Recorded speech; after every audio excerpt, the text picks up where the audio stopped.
మీరు చేసే ప్రార్థన ఎప్పుడు చిన్నగా చూడబాకండి. నన్ను పట్టించుకోలేదు నువ్వు అనుకోబాకో. అనుకుంటావు, ఏంది నాకు ఇంకా జవాబు రాలేదు, ఏంది ఇంకా నాకు దేవుడు గమనించలేదేమో, అసలు దేవుడే ఉంటే ఎందుకు నా జీవితం ఇలా ఉంటుంది? నా కృంగిపోకు. ప్రార్థనాపరుడైన సేవకుడు చెబుతున్న మాటలు పరిశుద్ధాత్మ దేవుని ద్వారా ఈ మాటలు విను. తండ్రి ఎందుకో నీ కొరకే ఈ మాటలు బయట పెట్టాడేమో. నేను ప్రార్థన చేశాను కొన్ని రోజులు, ఏం చెప్పమంటావు నీ పిల్లలకి?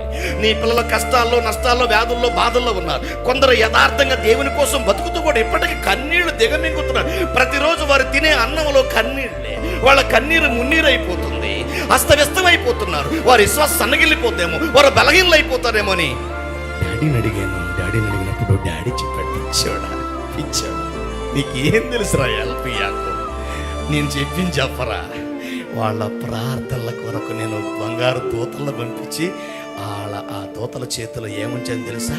బంగారు పాత్రలు పంపించాను. ఆ పాత్రలో ఎవరు ప్రార్థన ఉంది? మీ పిల్లల ప్రార్థన ఏముంది? ఆమె